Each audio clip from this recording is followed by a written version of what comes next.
대표님, 정말 이 행색으로 가실 작정이십니까? 아무리 그래도 이건 너무 위험합니다. 제가 대신 가서 그 노인네 가게를 통째로 엎어버리겠습니다. 아니요. 제가 직접 갈 겁니다. 30년 전 핏덩이였던 내 목숨값을 팔아넘기고 혼자 도망친 그 인간이 대체 얼마나 호의호식하며 살고 있는지 내 두 눈으로 똑똑히 봐야겠습니다. 그리고 가장 밑바닥으로 떨어졌을 때 제가 누구인지 밝히고 철저하게 짓밟아 줄 겁니다. 기대해도 좋습니다. 그 잘난 돈으로 얼마나 대단한 인생을 살았는지 말입니다. 서울 강남의 가장 높은 곳에 위치한 최고급 펜트하우스 아니었습니다. 대형 로펌의 대표이자 수백억 대의 자산가인 35살의 강민재는 거울 앞에 서서 자신의 모습을 차갑게 노려보고 있었습니다. 맞춤형 최고급 수트와 윤기 흐르는 구두 대신 그의 몸에는 여기저기 해지고 때가 탄 낡은 점퍼와 무릎이 튀어나온 바지가 걸쳐져 있었죠. 머리는 며칠 감지 않은 것처럼 헝클어뜨렸고 신발은 밑창이 다 달아빠진 낡은 운동화였습니다.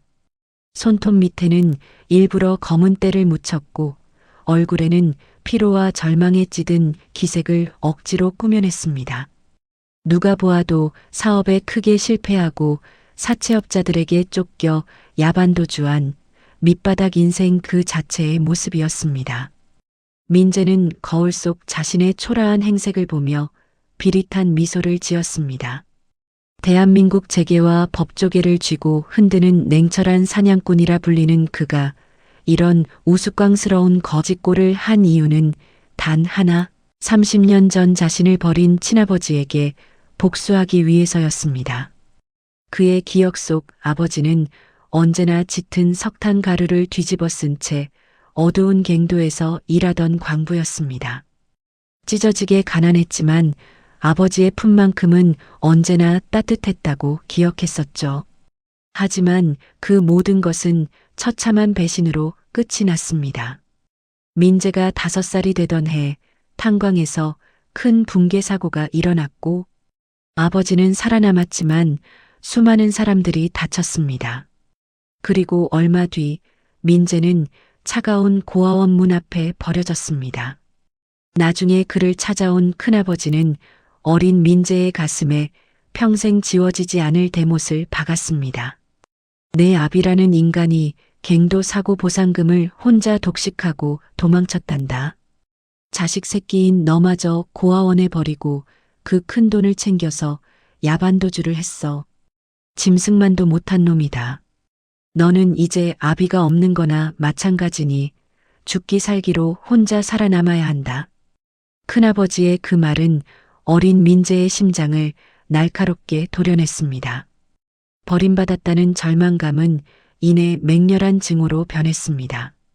한겨울 난방조차 제대로 되지 않는 고아원의 차가운 방바닥에서 웅크려 잘 때마다 친구들의 놀림을 받으며 주먹을 꽉 쥘 때마다 민재는 다짐하고 또 다짐했습니다. 반드시 성공해서 내 목숨값을 팔아넘기고 호강하고 있을 그 인간을 찾아내 처절하게 갚아주겠다고요. 그리고 30년이 흐른 지금 민재는 마침내 그 다짐을 실행할 때가 왔습니다. 수소문 끝에 찾아낸 아버지의 거처는 서울 외곽의 오래된 산동네, 이른바 달동네라 불리는 곳의 허름한 연탄가게였습니다. 민재는 비서에 만류를 뿌리치고 낡은 트럭 한 대를 빌려 달동네 입구로 향했습니다. 가파르고 좁은 골목길은 차 한 대가 겨우 지나갈 만큼 비좁았습니다. 여기저기 금이 간 시멘트 담벼락과 금방이라도 무너질 것 같은 슬레이트 지붕들이 다닥다닥 붙어 있었죠. 고급스러운 강남의 빌딩 숲과는 완전히 다른 시간이 멈춰버린 듯한 빈민가의 풍경이었습니다. 민재는 언덕 중턱에 차를 세우고 비탈진 골목을 걸어 올라가기 시작했습니다. 코끝을 찌르는 퀴퀴한 곰팡이 냄새와 매캐한 연탄 냄새가 훅 끼쳐왔습니다. 보상금을 혼자 가로채서 도망갔다더니 왜 이런 빈민가에 숨어 사는 거지? 돈을 다 날려먹기라도 한 건가? 아니면 자신의 정체를 숨기기 위해 일부러 가난한 척 위장하고 있는 건가? 민재의 머릿속에는 수많은 의문과 조소가 교차했습니다. 돈을 탕진하고 비참하게 살고 있다면 그건 나름대로 비웃어줄 일이고, 돈을 숨겨두고 연극을 하고 있다면 그 가증스러운 가면을 찢어발겨 주리라 다짐했습니다. 가파른 계단을 한참 오르자 골목 끝자락에 검은 가루가 잔뜩 덮인 낡은 간판 하나가 눈에 들어왔습니다. 제일 연탄. 간판의 글씨는 비바람에 씻겨 형체조차 알아보기 힘들 정도였습니다. 가게 앞에는 검게 금이 간 연탄들이 위태롭게 쌓여 있었고, 바닥은 온통 시커먼 연탄재로 덮여 있었죠. 가게라고 부르기도 민망할 만큼 다 허물어져가는 슬레이트 가건물이었습니다. 그리고 그곳에 한 노인이 있었습니다. 민재는 골목 전봇대 뒤에 몸을 숨긴 채 노인의 모습을 관찰했습니다. 낡고 해진 점퍼에 검은 앞치마를 두른 노인은 굽은 허리로 위태롭게 연탄재를 쓸어 모으고 있었습니다. 얼굴에는 시커먼 숯가루가 깊게 배어 있었고, 앙상하게 마른 손등 위로는 굵은 핏줄이 터질 듯 튀어나와 있었죠. 한눈에 보아도 오랜 세월 거친 노동과 가난에 시달려온 모습이었습니다. 그 순간이었습니다. 노인이 갑자기 빗자루를 떨어뜨리며 가슴을 움켜쥐었습니다. 콜록 쿨럭 크윽. 가슴 저 밑바닥에서부터 끓어오르는 듯한 처절한 기침 소리가 좁은 골목을 크게 울렸습니다. 노인은 숨을 제대로 쉬지 못하고 시커먼 연탄재가 뒹구는 바닥에 주저앉았습니다. 한참 동안 피를 토할 듯 기침을 쏟아내던 노인은 검게 물든 수건을 꺼내 입을 틀어막았습니다. 진폐증이었습니다. 평생을 어두운 탄광에서, 그리고 연탄 먼지 속에서 살아온 광부들에게 찾아오는 저주받은 병이었죠. 노인의 어깨가 가파르게 들썩였고, 고통에 일그러진 얼굴은 차마 눈뜨고 보기 힘들 정도로 비참했습니다. 민재의 심장이 순간 덜컥 내려앉았습니다. 30년 전 자신을 버렸던 그 건장하고 매정했던 아버지의 모습은 온데간데 없고, 당장 오늘 밤을 넘기지 못할 것 같은 병든 노인만이 바닥에 웅크려 있었기 때문입니다. 하지만 민재는 이내 입술을 꽉 깨물며 흔들리는 마음을 다잡았습니다. 속지 말자. 저 인간은 내 목숨값을 팔아먹은 악마야. 동정할 가치조차 없는 인간 쓰레기라고. 민재는 눈빛을 차갑게 굳히고는 전봇대 뒤에서 걸어 나왔습니다. 어르신, 저기요, 어르신. 민재는 잔뜩 주눅들고 절망에 빠진 목소리를 꾸며내며 노인에게 다가갔습니다. 기침을 먹고 거친 숨을 몰아쉬던 노인이 천천히 고개를 들었습니다. 숯가루로 얼룩진 노인의 얼굴 너머로 탁하고 흐린 두 눈이 민재를 향했습니다. 노인의 눈빛은 깊이를 알 수 없을 만큼 텅 비어 있었고, 눈가에는 깊은 주름이 겹겹이 패여 있었죠. 누구시오? 연탄을 주문하러 오셨소?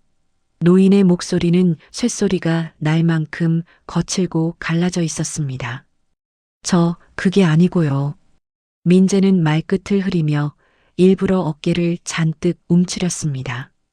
제가 사업을 하다가 완전히 망해서 빚쟁이들에게 쫓기고 있습니다. 며칠을 길바닥에서 자면서 굶었더니 너무 배가 고파서요. 혹시 남는 찬밥이라도 한 술 얻어먹을 수 있을까 해서 염치불구하고 들어왔습니다. 청소라도, 아니 연탄 배달이라도 시켜주시면 뭐든 하겠습니다. 제발 도와주세요. 거짓말이었습니다. 민재의 지갑 안에는 수천만 원 한도의 블랙카드가 들어 있었고, 골목 아래에는 언제든 그를 모실 준비가 된 비서가 대기하고 있었죠. 하지만 민재는 세상에서 가장 불쌍한 패배자의 얼굴을 하고 노인을 바라보았습니다. 그는 속으로 비웃고 있었습니다.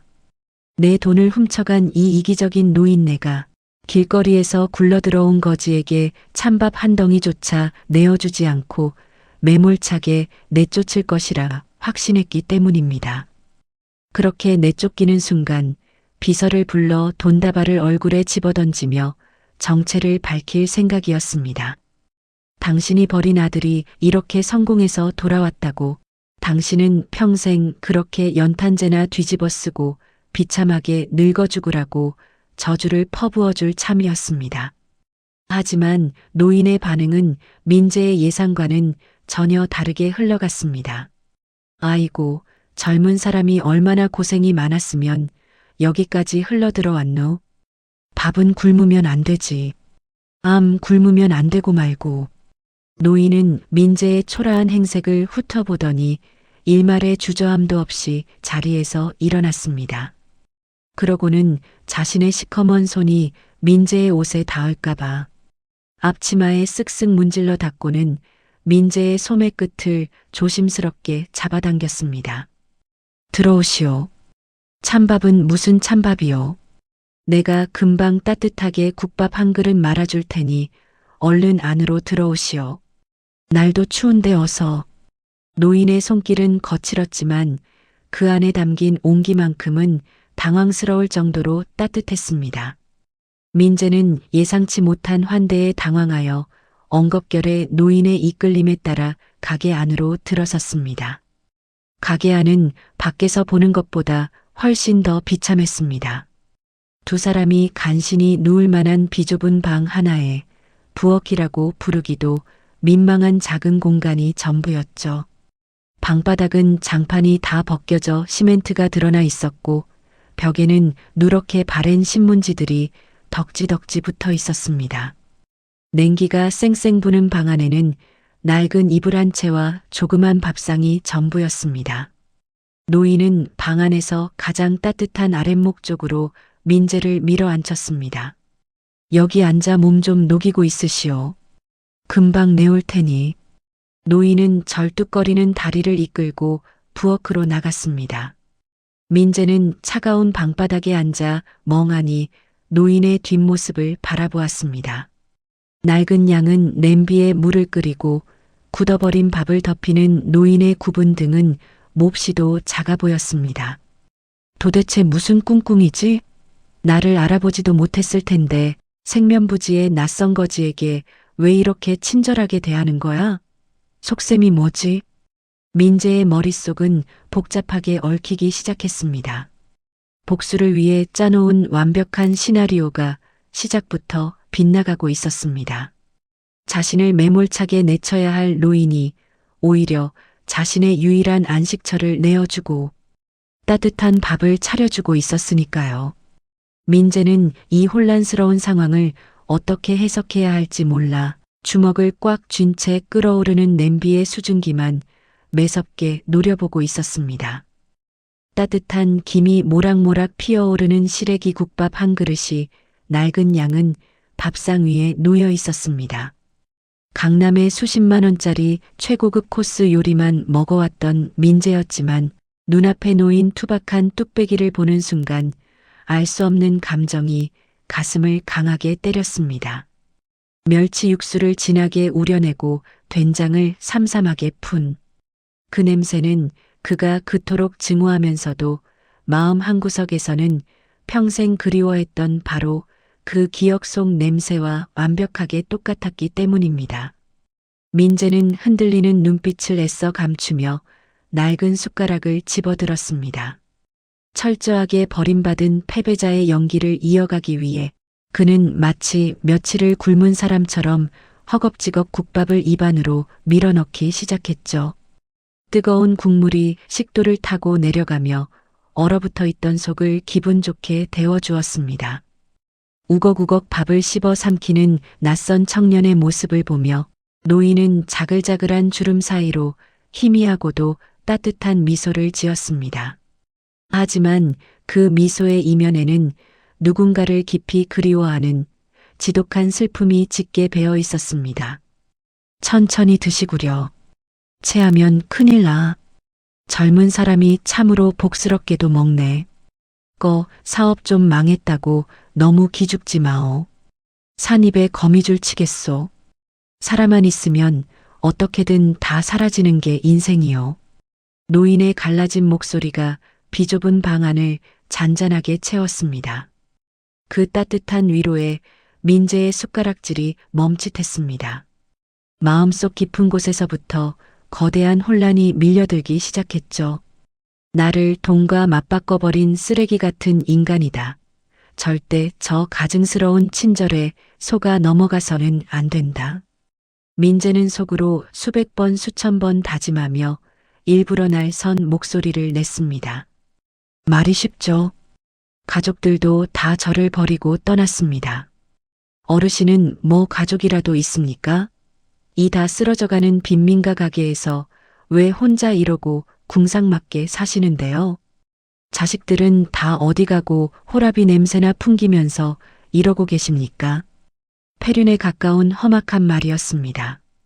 민재는 노인의 입에서 자식놈이 불효자라 연락을 끊었다느니 하는 식의 비겁한 변명이나 거짓말이 나오기를 끈질기게 기다렸습니다.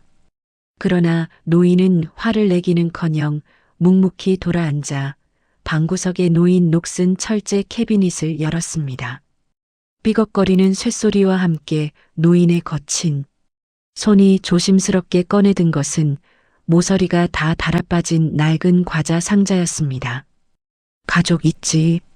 내 목숨보다 귀한 자식놈이 딱 하나 있었소. 살아서 성인이 되었다면 아마 딱 댁처럼 건장하고 훤칠한 청년이 되었을게요. 그 순간 민재의 심장이 덜컥 내려앉았습니다. 노인이 떨리는 손으로 상자 뚜껑을 열자 그 안에는 누렇게 빛이 바랜 종이 뭉치들이 가득 들어 있었습니다. 노인은 맨 위에 있는 종이 한 장을 꺼내 조심스레 방바닥에 펼쳐 놓았습니다. 그것은 사람을 찾는 전단지였습니다. 전단지 한가운데에는 30년 전 고아원 문 앞에 버려지기 직전 환하게 웃고 있던 어린 민재의 흑백 사진이 선명하게 박혀 있었죠. 전단지 아래쪽에는 왼쪽 어깨에 작은 화상 흉터가 있다는 특징까지 빼곡하게 적혀 있었습니다. 그 종이를 본 순간 민재의 두 눈이 지진이라도 난 듯 걷잡을 수 없이 흔들리기 시작했습니다. 머릿속이 하얗게 백지장처럼 변해버렸죠. 이게 뭡니까? 아이를 잃어버리셨습니까? 민재는 덜덜 떨리는 목소리를 간신히 억누르며 물었습니다. 노인은 깊은 한숨을 내쉬며 붉어진 눈시울을 훔쳐냈습니다. 내가 천하의 몹쓸 애비요. 30년 전에 그 탄광에서 무너지는 사고가 났었소. 일주일을 어두운 흙더미 밑에 깔려 있다가 기적처럼 구출이 됐는데 병원에서 눈을 떠보니 무려 3달이라는 시간이 지나 있었지. 숨통이 트이자마자 내 피덩이 같은 새끼부터 찾았는데 노인의 쇳소리 섞인 목소리가 차갑게 젖어들기 시작했습니다. 민재는 숨을 쉬는 것조차 잊은 채 그 자리에 돌부처처럼 굳어버렸습니다. 내 친형이라는 작자가 그 사고 보상금을 몽땅 가로채서 흔적도 없이 도망을 가버렸소. 그리고 내 새끼는 사고 난 아비 기다리다가 몹쓸 병에 걸려 죽어서 야산에 묻었다고 하더군. 쾅 하고 민재의 머릿속에서 거대한 폭탄이 터지는 것 같았습니다. 어릴 적 큰아버지가 해주었던 그 잔인한 말이 귓가에 이명처럼 맴돌았죠. 내 아비라는 인간이 보상금을 혼자 독식하고 널 고아원에 버린 채 야반도주했다. 짐승만도 못한 놈이다. 모든 것은 완벽하게 거꾸로 뒤집혀 있었습니다. 도망친 것은 아버지가 아니었습니다. 돈에 눈이 멀어 피덩이 조카를 고아원에 버린 것도 죽었다고 거짓말을 한 것도 모두 큰아버지. 강철웅의 악랄하고 끔찍한 조작이었던 것입니다. 죽었다는 형의 말을 도저히 믿을 수가 없었소. 내 새끼가 그렇게 허망하게 갈 리가 없지. 그래서 병원 문을 나서자마자 다리를 절면서 이 동네 저 동네 고아원을 미친 듯이 뒤지고 다녔소. 하지만 형이 얼마나 꽁꽁 숨겨버렸는지 도무지 찾을 길이 없더군. 그래서 매일같이 연탄을 팔았소. 연탄 팔아번 돈으로 심부름센터에 돈을 쥐어주고 이 전단지를 수만 장 찍어서 전국을 돌아다녔지. 그렇게 30년이 흘렀소. 노인이 상자를 기울이자 수백 장의 낡은 전단지들과 함께 작은 유아용 파란색 털신 한 짝이 툭 떨어졌습니다. 민재가 고아원에 버려지던 그 추운 겨울날 한 짝을 잃어버렸던 바로 그 신발이었습니다. 아버지가 장날에 사주었던 세상에서 가장 따뜻했던 털신. 노인은 그 작은 털신을 가슴에 깊이 품으며 짐승처럼 오열하기 시작했습니다. 민재야, 내 새끼 민재야. 아비가 미안하다. 내가 널 지켰어야 했는데 이 못난 아비가 죄인이다. 처절한 울음소리 끝에 다시 끔찍한 기침이 터져 나왔습니다. 노인은 방바닥에 엎드려 가슴을 쥐어뜯으며 검붉은 피를 토해냈습니다. 진폐증으로 다 망가진 몸을 이끌고 30년이라는 기나긴 세월 동안 오직 아들을 찾겠다는 일념 하나로 매일같이 연탄재를 뒤집었으며 이 지옥 같은 빈민가에서 버텨온 것이었습니다. 민재의 두 뺨 위로 굵은 눈물이 뚝뚝 떨어져 내렸습니다. 아버지를 향한 맹렬했던 복수심으로 차갑게 얼어붙어 있던 그의 심장이 형언할 수 없는 거대한 죄책감과 슬픔으로 갈기갈기 찢겨나가는 것 같았습니다.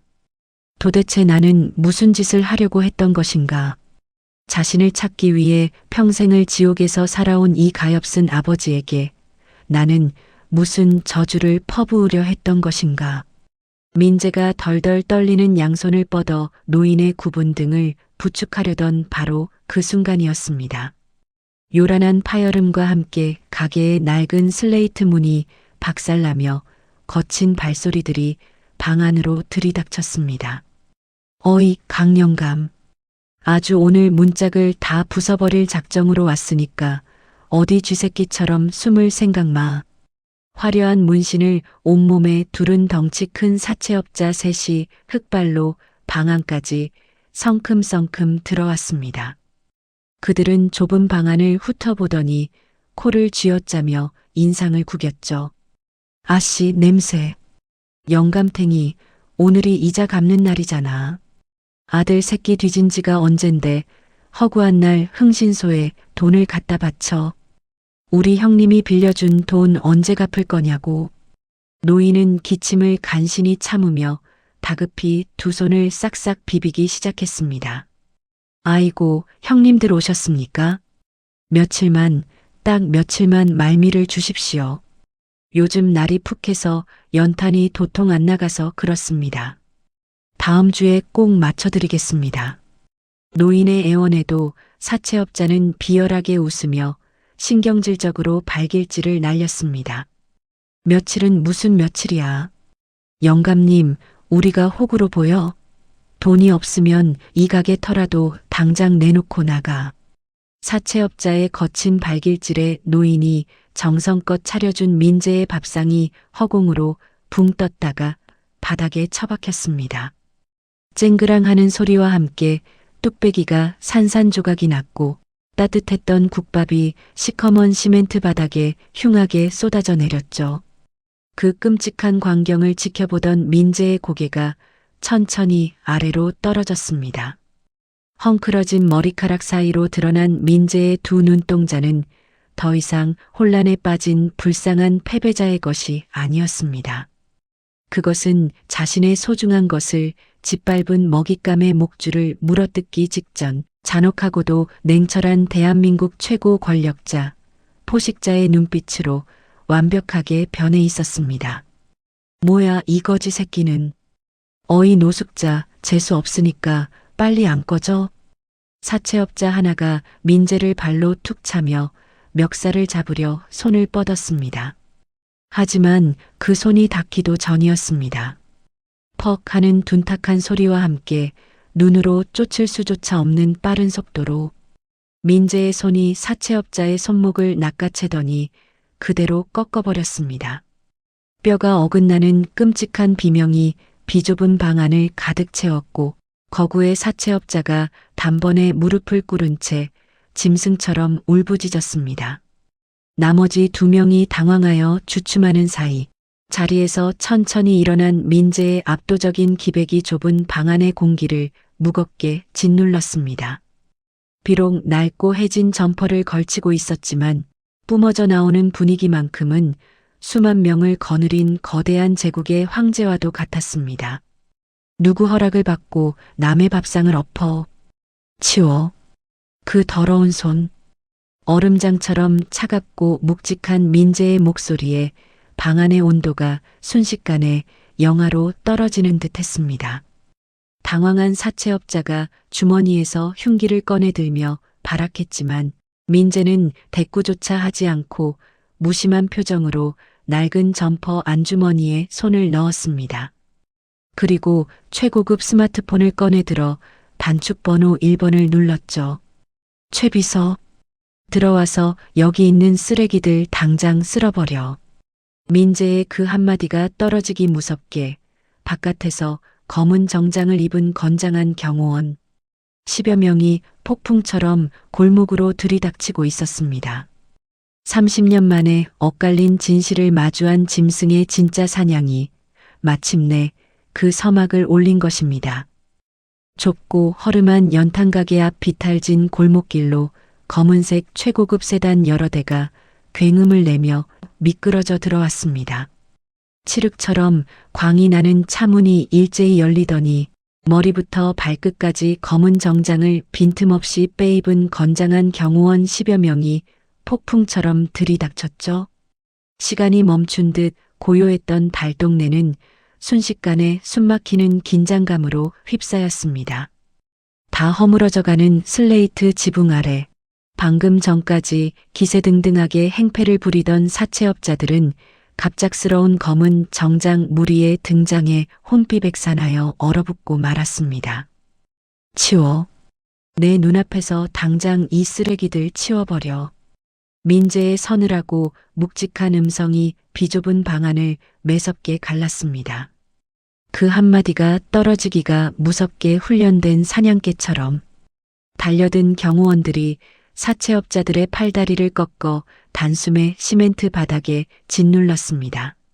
조금 전까지 노인에게 윽박지르며 밥상을 엎어버렸던 덩치 큰 사채업자는 차가운 바닥에 뺨이 짓눌린 채 돼지처럼 꾀꾀거리며 비명을 지를 뿐이었습니다. 영문도 모른 채 자신들을 결박한 거구의 경호원들을 올려다보며 사채업자들의 두 눈에는 경악과 공포가 가득 찼죠.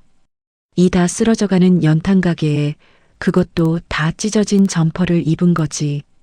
행색의 청년이 이토록 무시무시한 권력을 쥐고 있을 줄은 꿈에도 상상하지 못했던 것입니다.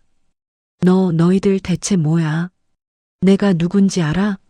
우리 형님이 누군지 알고 이딴 짓을 해. 이거 안 나? 사채업자 하나가 바닥에 짓눌린 채 픽어품을 물고 발악했습니다.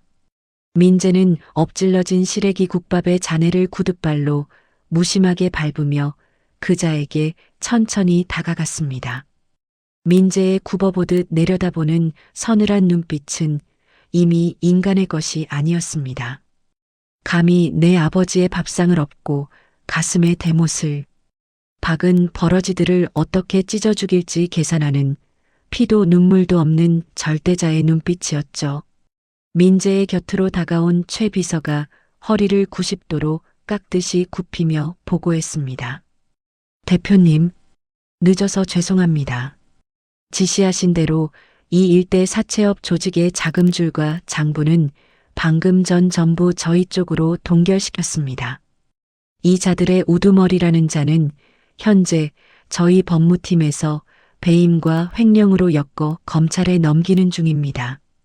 최 비서의 차분한 보고에 사채업자들의 얼굴은 순식간에 잿빛으로 변해버렸습니다.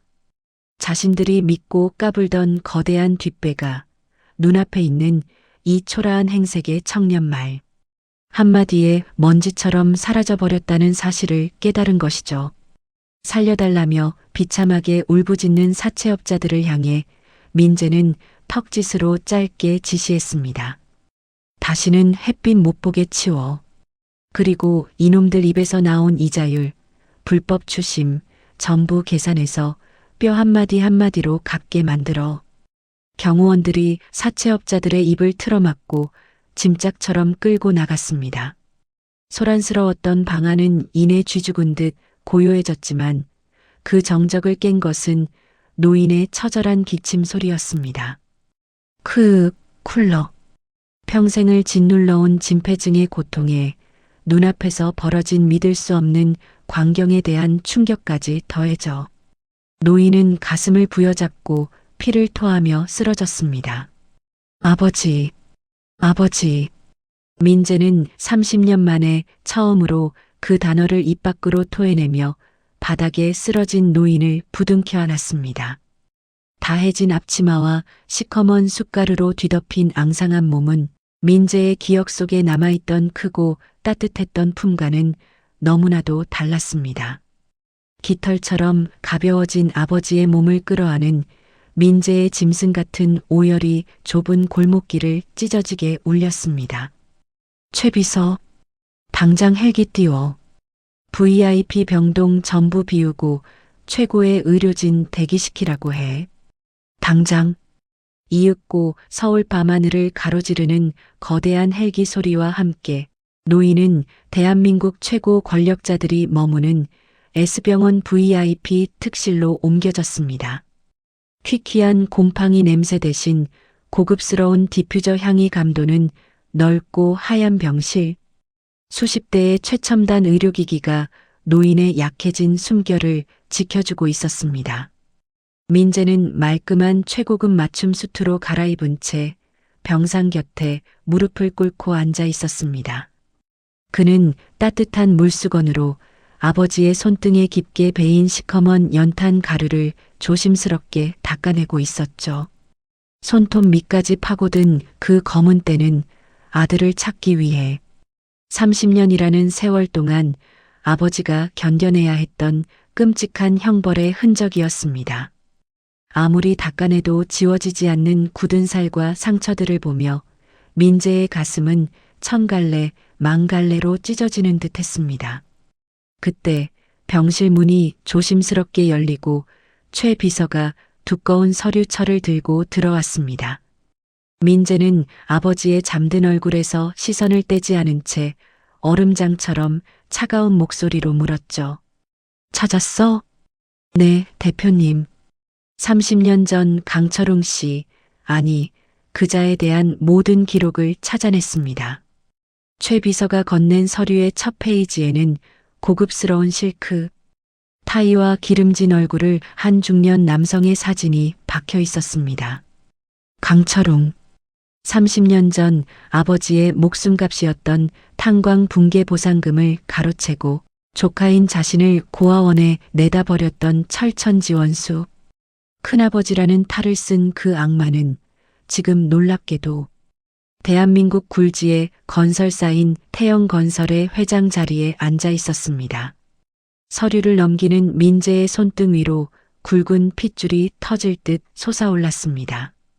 아버지가 이 차가운 세상 밑바닥에서 연탄재를 뒤집어쓰며 피를 토하는 동안 그 악마는 아버지의 피 묻은 돈을 종잣돈 삼아 수십 배, 수백 배로 불려 거대한 왕국을 세운 것입니다.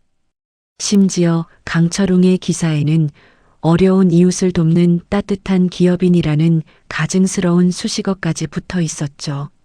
민재의 입술 사이로 서늘한 비웃음이 새어나왔습니다. 어설프게 죽이지는 않겠습니다, 아버지.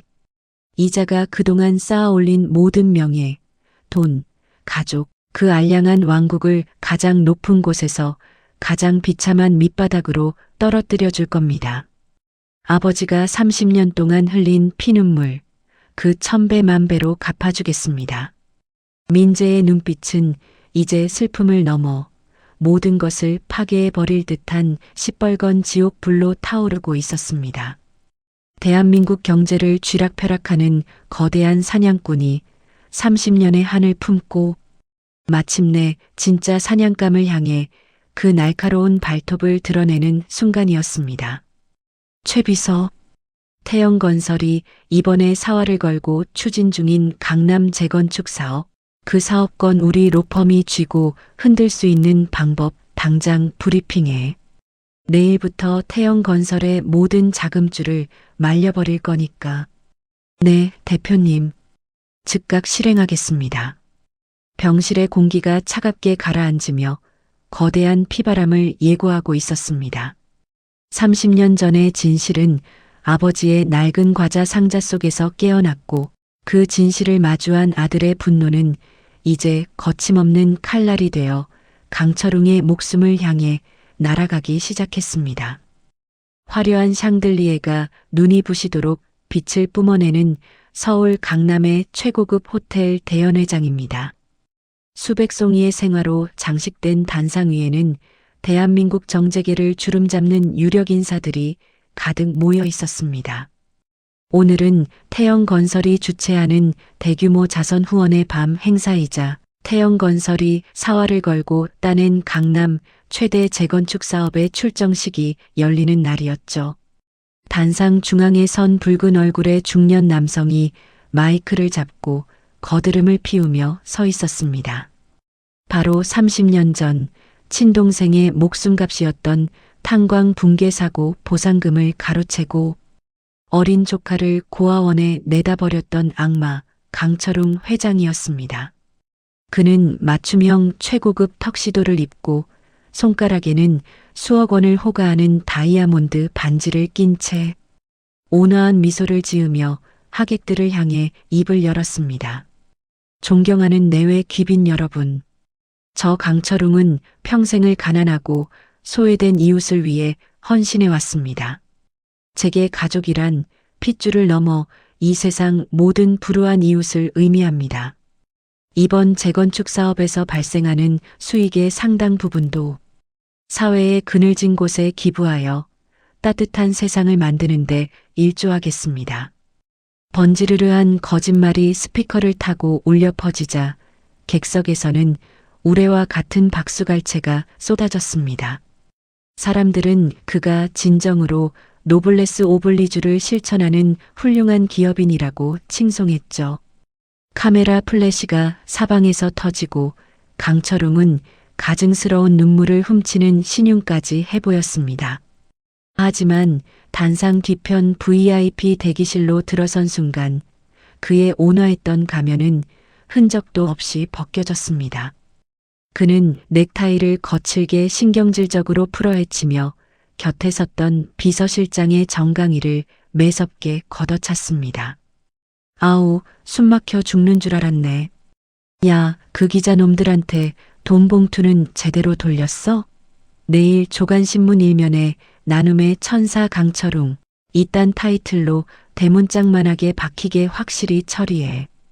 그리고 재건축 조합장 그 영감탱이는 아직도 도장을 안 찍었다고? 당장 용역들 풀어서 그 집구석 싹 다 뒤집어 엎어버려. 어디서 감히 내 사업에 재를 뿌리려고 들어. 조금 전까지 불우한 이웃을 운운하던 자의 입에서 나오는 말이라고는 믿기 힘들 정도로 천박하고 잔인한 본성이었습니다. 돈과 권력 앞에서는 피도 눈물도 없는 한 마리의 탐욕스러운 괴물, 그것이 강철웅의 진짜 얼굴이었습니다. 그는 최고급 양주를 단숨에 들이켜며 탐욕스럽게 번들거리는 입술을 하찼습니다. 이번 강남 재건축 사업만 완벽하게 성공시키면 태영건설은 대한민국 재계 서열 10위권 안으로 단숨에 진입할 수 있었습니다. 하지만 그 거대한 탐욕의 성벽이 모래성처럼 무너져 내릴 거대한 폭풍이 다가오고 있다는 사실을 그는 꿈에도 알지 못했습니다. 연회장 입구 쪽에서 갑자기 웅성거리는 소리가 들려오기 시작했습니다.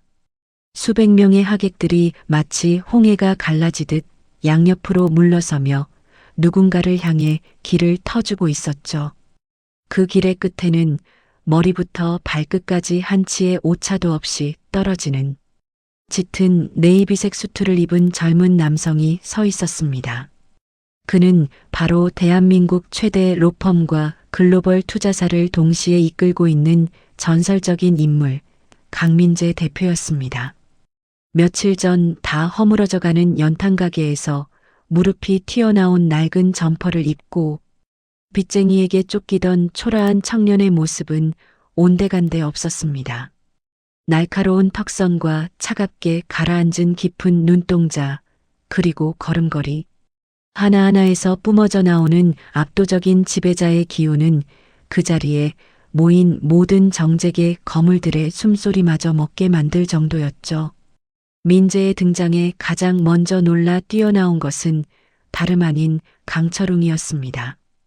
강철웅은 자신이 가진 모든 인맥과 로비를 총동원하여 민재의 투자사에 자금 지원을 요청해 둔 상태였습니다.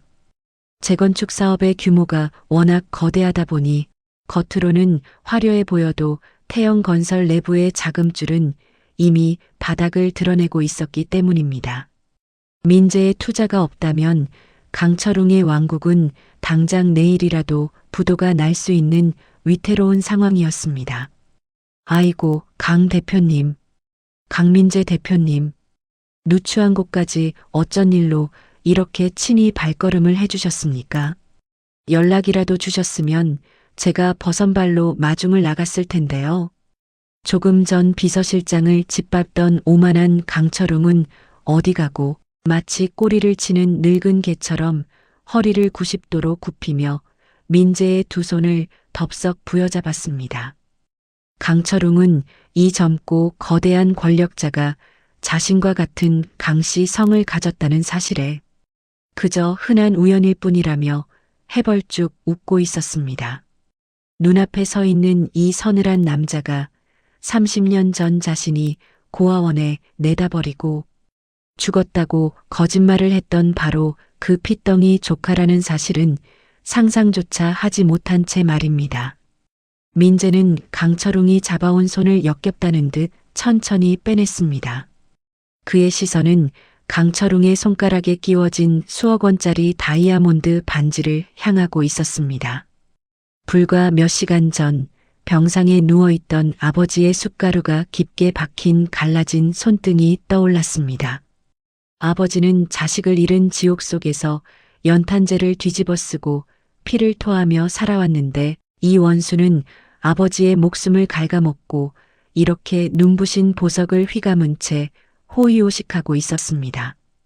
가슴속 깊은 곳에서부터 화라산 같은 분노가 끓어올랐지만 민재는 입가에 차가운 미소를 지어 보이며 분노를 완벽하게 숨겼습니다. 회장님께서 이번 재건축 사업에 아주 큰 뜻을 품고 계신다 들었습니다.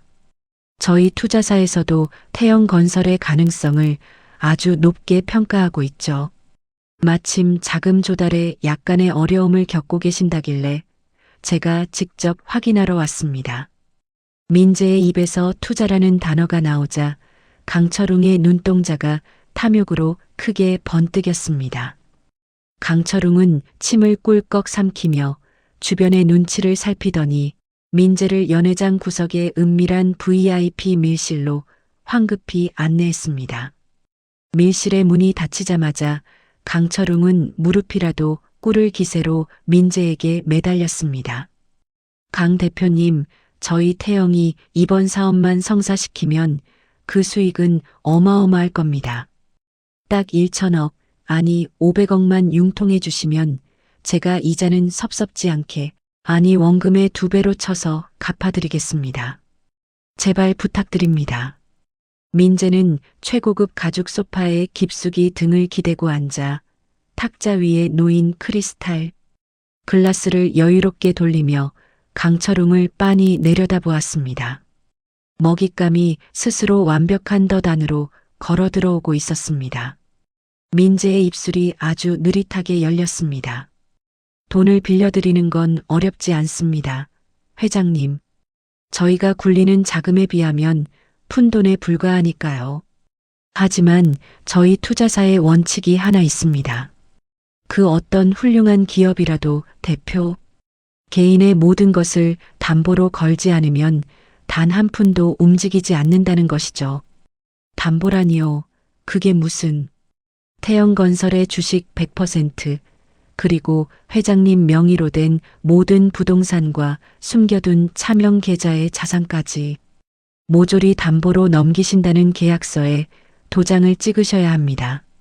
만에 하나 사업이 어그러져서 기일 내에 돈을 갚지 못하시면 회장님의 모든 것은 합법적으로 제 소유가 되는 겁니다.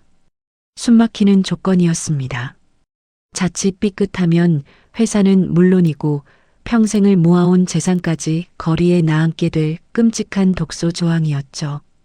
강철웅의 얼굴에 찰나의 망설임이 스쳤습니다. 하지만 탐욕에 찌든 그의 뇌는 정상적인 판단을 내리지 못했습니다. 이번 재건축 사업은 절대 망할 리가 없는 황금알을 낳는 거위였고 눈앞에 있는 이 막대한 자금만 손에 쥐면 자신이 대한민국 재계를 집어삼킬 수 있다는 달콤한 환상에 완벽하게 사로잡혀 버렸습니다. 좋습니다. 까짓것 제 모든 걸 걸겠습니다. 어차피 100% 성공할 사업인데 담보가 무슨 소용이겠습니까? 당장 서류 가져오라고 하시지요. 강철웅은 핏발이 선 눈으로 웃으며 대답했습니다. 민재의 곁에 그림자처럼 서 있던 최 비서가 미리 준비해둔 두꺼운 양피지 계약서를 테이블 위에 정중하게 올려놓았습니다. 강철웅은 서류를 제대로 읽어보지도 않은 채 만년필을 낚아채듯 집어들고 떨리는 손으로 서명을 갈겨 썼습니다. 그리고 자신의 피가 묻은 인감도장을 꺼내 거침없이 붉은 인주를 찍어 계약서 위로 쾅 하고 내리찍었죠. 도장이 찍히는 그 둔탁한 소리와 함께 30년 전 아버지를 속이고 조카를 버렸던 강철웅의 화려했던 인생도 완벽하게 끝이 났음을 알리는 파멸의 종소리가 울렸습니다. 계약서를 집어든 민재의 눈빛이 뱀처럼 차갑게 빛났습니다. 그는 자리에서 천천히 일어나며 강철웅의 어깨를 툭툭 두드렸습니다. 훌륭한 선택이십니다, 회장님. 조만간 제가 회장님께 평생 잊지 못할 아주 특별하고 따뜻한 선물을 하나 보내드리도록 하죠. 기대하셔도 좋습니다. 민재는 소름 끼치도록 다정한 목소리를 남긴 채 밀실을 유유히 빠져나갔습니다. 밀실에 홀로 남은 강철웅은 자신이 막 거대한 지옥문으로 걸어 들어갔다는 사실도 모른 채 계약서를 복사본을 품에 안고 흉측한 웃음을 터뜨리고 있었습니다. 이제 곧 그의 목을 서서히 조여올 그 누구도 상상하지 못한 가장 처절하고 치밀한 사냥이 시작될 참이었습니다. 화려한 샹들리에가 눈을 찌를 듯 번쩍이던 호텔 연회장에서 강철웅 회장이 탐욕에 눈이 멀어 덥석 찍어버린 그 붉은 인감도장은 사실 그의 숨통을 완벽하게 끊어버릴 치명적인 독약이었습니다. 며칠 전까지만 해도 세상을 다 가진 듯 거드름을 피우던 강철웅은 자신이 방금 지옥문으로 들어가는 프리패스에 서명을 했다는 사실을 꿈에도 알지 못했습니다. 민재가 쳐놓은 덫은 그 어떤 먹잇감도 빠져나갈 수 없을 만큼 치밀하고 완벽했죠. 서울의 구름 위를 걷는 듯한 착각을 불러일으키는 강민재 대표의 최고급 펜트하우스 집무실입니다. 통유리창 너머로 발 아래 엎드린 거대한 빌딩 숲을 내려다보는 민재의 등 뒤로 고요하지만 묵직한 폭풍이 서서히 일기 시작했습니다. 그가 내밀었던 투자 계약서의 맨 마지막 장, 아주 작고 희미한 글씨로 적혀 있던 특약 조항이 마침내 잔혹한 이빨을 드러낼 시간이 온 것입니다. 그 조항에는 경영진의 횡령이나 불법 비자금 등 중대한 범죄가 발생하여 회사에 손해를 끼칠 경우 담보로 잡힌 모든 주식과 개인 자산의 소유권이 즉시 투자사로 귀속된다는 내용이 명시되어 있었습니다. 그리고 민재의 비서실은 이미 몇 달 전부터 강철웅이 저질러온 추악한 로비 내역과 비밀, 장부들을 완벽하게 수집해둔 상태였죠. 그날 오전 여느 때처럼 최고급 안마 의자에 누워 콧노래를 부르던 강철웅 회장의 집무실 문이 거칠게 부서질 듯 열렸습니다. 회장님, 큰일 났습니다. 검찰입니다. 사색이 된 비서실장의 다급한 비명 끝으로 푸른색 압수수색, 박스를 든 수십 명의 검찰 수사관들이 매서운 기세로 들이닥쳤습니다. 이게 대체 무슨 짓들이야? 내가 누군지 알아. 감히 여기가 어디라고 함부로 구둣발을 들이밀어. 당장 너희 지검장한테 전화 연결해.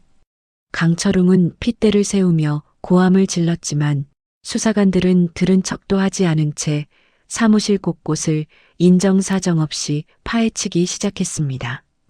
수억 원을 호가하는 대형 미술품 뒤에 교묘하게 숨겨져 있던 비밀 금고가 속수무책으로 뜯겨나갔고 강철웅이 이중으로 조작해둔 진짜 비자금 장부들이 무더기로 쏟아져 나왔습니다. 평소 나눔의 천사라며 언론에 가증스러운 미소를 흘리던 그의 추악한 민낯이 백일화에 드러나는 순간이었습니다. 같은 시각 전국 모든 방송사의 정규 방송이 일제히 끊기고 긴급 속보가 타전되기 시작했습니다. 굳은 표정의 앵커 목소리가 텔레비전 화면을 가득 채웠습니다. 시청자 여러분, 충격적인 소식입니다. 평소 기부 천사로 알려진 태영건설의 강철웅 회장이 수천억 대의 비자금을 조성하고 정관계에 불법 로비를 한 정황이 포착되어 검찰이 전격 압수수색에 나섰습니다. 특히 이번 강남 재건축 사업과 관련하여 조합장들을 매수하고 철거 용역을 동원해 무자비한 폭력을 행사한 증거까지 드러나 사회적 파장이 커지고 있습니다. 뉴스를 지켜보던 국민들은 배신감과 분노로 들끓었습니다. 믿었던 유력 기업인의 끔찍한 위선에 사람들은 경악했고 태영건설의 주가는 개장과 동시에 바닥을 알 수 없는 심연으로 폭락하기 시작했습니다. 하지만 강철웅의 지옥은 거기서 끝이 아니었습니다. 검찰의 압수수색 소식이 전해지자마자 그의 숨통을 완전히 끊어버릴 결정적인 카드가 발동되었습니다. 민재의 로펌에서 파견된 살벌한 표정의 변호사들이 태영건설 본사로 들이닥쳐 계약서에 명시된 특약 조항을 근거로 강철웅의 모든 권한을 그 자리에서 정지시켜버린 것입니다. 회장 명의로 된 모든 회사 주식과 숨겨둔 차명 계좌, 심지어 살고 있는 대저택까지 단 1원도 마음대로 움직일 수 없도록 완벽하게 동결되었습니다. 믿을 수 없는 현실 앞에서 강철웅은 다리가 꺾이며 차가운 대리석 바닥에 털썩 주저앉고 말았습니다. 며칠 전까지만 해도 대한민국을 다 가진 듯 오만했던 그의 모습은 온데간데 없고 마치 덫에 걸려 겁에 질린 늙고 추악한 쥐새끼처럼 온몸을 덜덜 떨고 있었죠.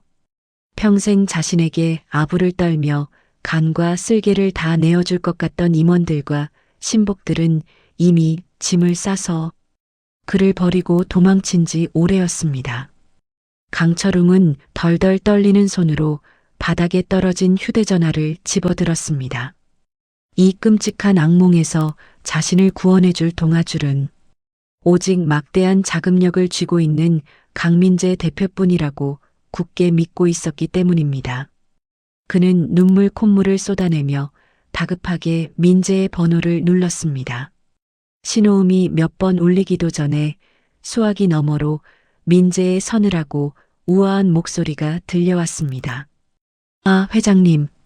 뉴스는 아주 잘 보았습니다. 세상 인심이라는 게 참으로 무섭지요. 어제까지만 해도 칭송하며 떠받들던 입술들이 오늘은 회장님을 물어뜯지 못해 안달이니 말입니다. 강 대표님, 제발 절 좀 살려주십시오. 무슨 오해가 단단히 생겼습니다. 우리 계약, 그 투자금만 지금 당장 들어오면 저 이 위기 금방 넘길 수 있습니다. 제발 저 좀 도와주십시오.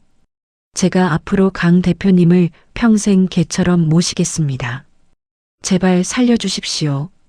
수십 년 전 자신의 친동생이 목숨을 걸고 무너진 탄광에서 벌어온 보상금을 훔쳐 달아나며 핏덩이 조카를 고아원에 버렸던 그 잔인한 악마가 이제는 자신이 버렸던 조카에게 살려달라며 비참하게 구걸을 하고 있었습니다.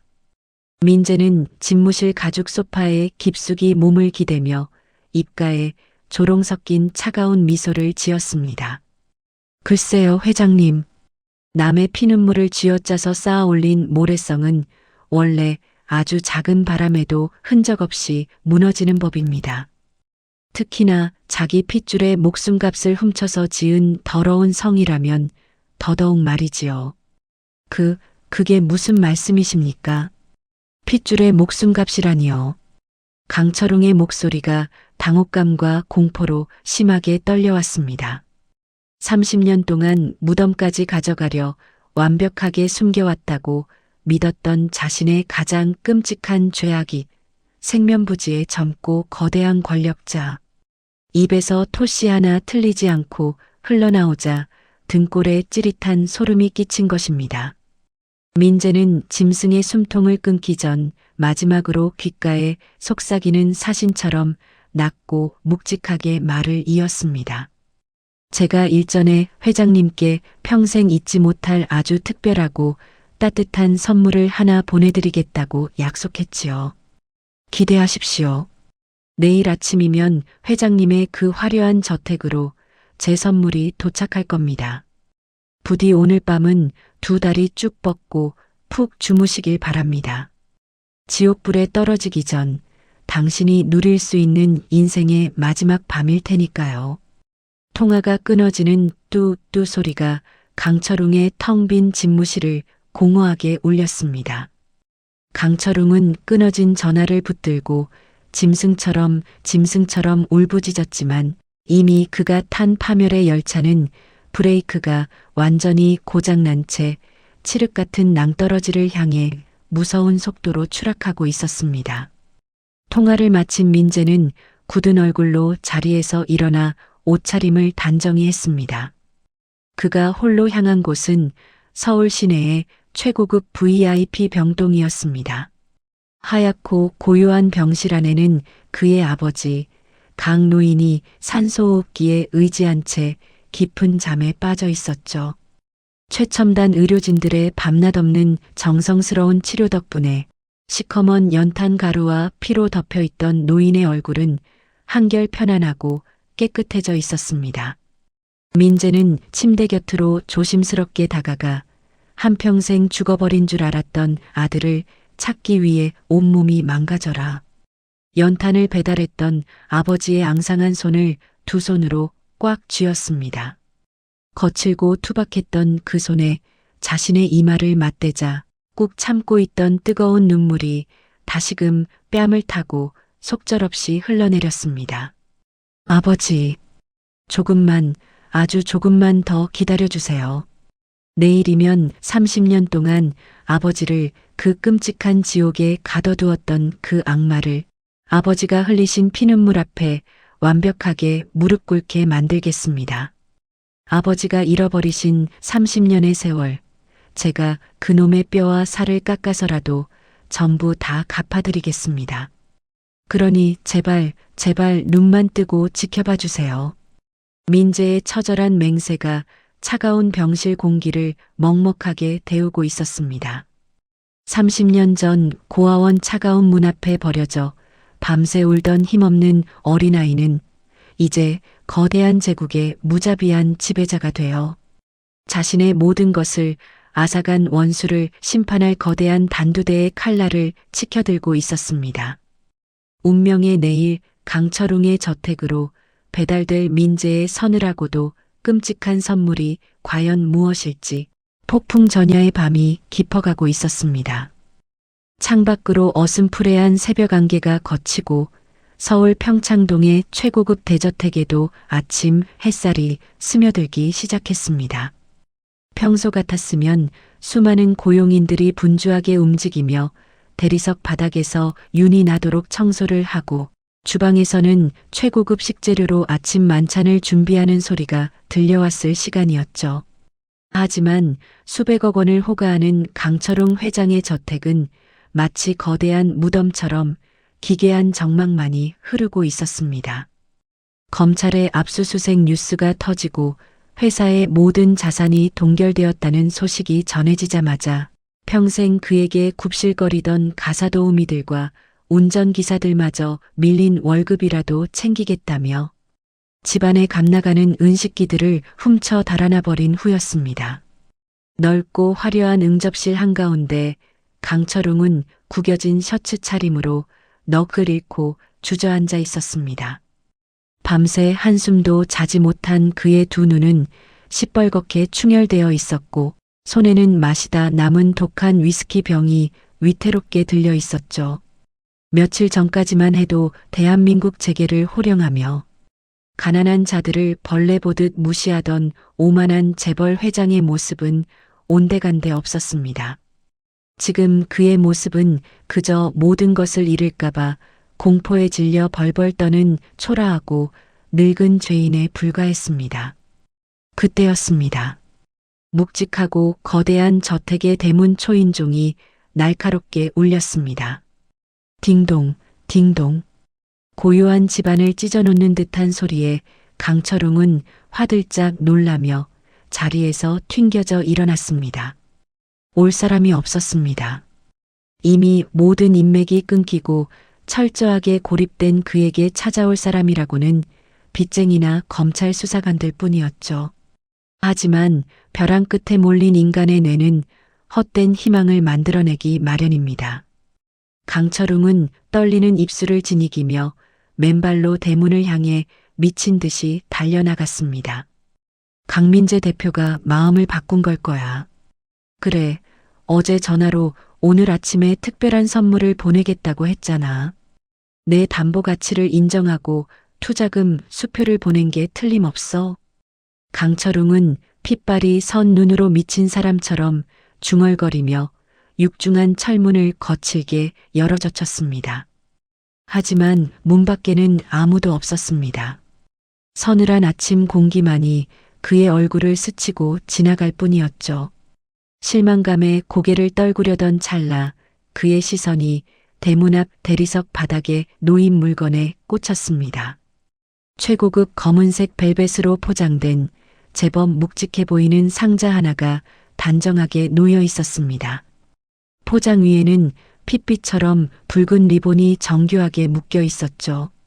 강철웅은 침을 꿀꺽 삼키며 그 상자를 조심스럽게 집어들었습니다. 상자 안에서 찰그랑거리는 소리나 서류 봉투의 바스락거리는 소리가 나기를 기대하며 덜덜 떨리는 손으로 응접실 탁자 위에 상자를 내려놓았습니다. 숨을 죽인 채 붉은 리본을 천천히 풀어내고 벨벳 뚜껑을 열어젖힌 순간이었습니다.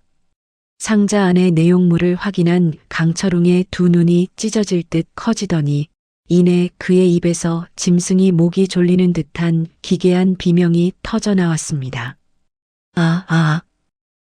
이게 왜? 도대체 이게 왜 여기에? 그가 기대했던 수백억 원짜리 구제, 금융, 수표나 기사회생의 서류 같은 것은 없었습니다. 최고급 실크 천위에 덩그러니 놓여 있는 것은 시커먼 연탄 가루가 덕지덕지 묻은 작고 낡은 파란색 유아용 털신 한 짝이었습니다. 그리고 그 털신 아래에는 누렇게 빛이 바랜 낡은 종이 두 장이 깔려 있었죠. 한 장은 30년 전 탄광 붕괴 사고 직후 그가 동생의 도장을 위조하여 피 묻은 보상금을 수령했던 횡령 영수증의 복사본이었습니다. 그리고 다른 한 장은 왼쪽 어깨에 화상 흉터가 있는 5살짜리 조카 강민재를 찾는다는 낡은 실종 전단지였습니다. 머릿속에서 벼락이 내리치는 것 같았습니다. 30년 전 그 매서운 겨울날의 기억이 강철웅의 뇌리를 잔인하게 파고들었습니다. 살려달라고, 아빠에게 데려다 달라고 작은 두 손을 모아 싹싹 빌며 오열하던 5살짜리 조카. 차가운 눈밭 위로 질질 끌려가다 벗겨져 버렸던 그 파란색 털신 한 짝. 돈에 눈이 멀어 핏덩이 조카를 고아원 쓰레기장 옆에 내동댕이 치고 도망치던 자신의 비열한 뒷모습까지, 무덤 속까지 영원히 감출 수 있을 거라 믿었던 그 끔찍한 원죄가 30년의 세월을 뛰어넘어 가장 잔혹한 형태의 부메랑이 되어 그의 심장 한가운데로 날아와 꽂힌 것입니다. 자신을 완벽하게 파멸시킨 대한민국 재계를 쥐고 흔드는 그 무소불위의 젊은 권력자 강민재. 그 이름이 단순히 흔한 동명이인인 줄로만 알았습니다. 자신이 고아원에 내다버린 그 작고 불쌍했던 조카 녀석이 감히 이런 거대한 포식자가 되어 자신의 숨통을 물어뜯으러 돌아왔을 줄은 상상조차 하지 못했던 것이죠. 강철웅은 호흡 곤란이 온 사람처럼 가슴을 쥐어뜯으며 바닥에 나뒹굴었습니다. 극도의 공포와 경악으로 온몸의 피가 차갑게 식어가는 듯 했습니다. 그때 저택 바깥에서 찢어질 듯한 자동차 타이어, 마찰음과 함께 육중한 철문이 쾅 하고 부서지듯 열리는 소리가 들려왔습니다. 강철웅이 기어다니듯 창가로 다가가 밖을 내다보자 수십 대의 검은색 세단들이 그의 앞마당을 빈틈없이 점령하고 있었습니다. 그리고 가장 앞서 멈춰 선 최고급 리무진의 문이 열리며 머리부터 발끝까지 완벽하게 재단된 수트를 입은 강민재가 서늘한 아침 햇살을 등지고 걸어 나오고 있었습니다. 민재의 뒤로는 검은 정장을 입은 경호원들과 붉은색 압류, 딱지 뭉치를 든 법원 집행관들이 저승사자처럼 도열해 있었습니다. 저택의 현관문이 박살나며 거침없이 쏟아져 들어온 그들은 주저앉아 벌벌 떠는 강철웅은 안중에도 없다는 듯 집안 곳곳에 빨간 딱지를 붙이기 시작했습니다. 수억 원짜리 수입 가구, 벽에 걸린 유명 화가의 명화, 심지어 강철웅이 마시던 위스키 병에까지 핏빛보다 선명한 빨간 딱지들이 처참하게 덕지덕지 붙여지고 있었죠. 그것은 단순히 재산을 압류당하는 것이 아니었습니다.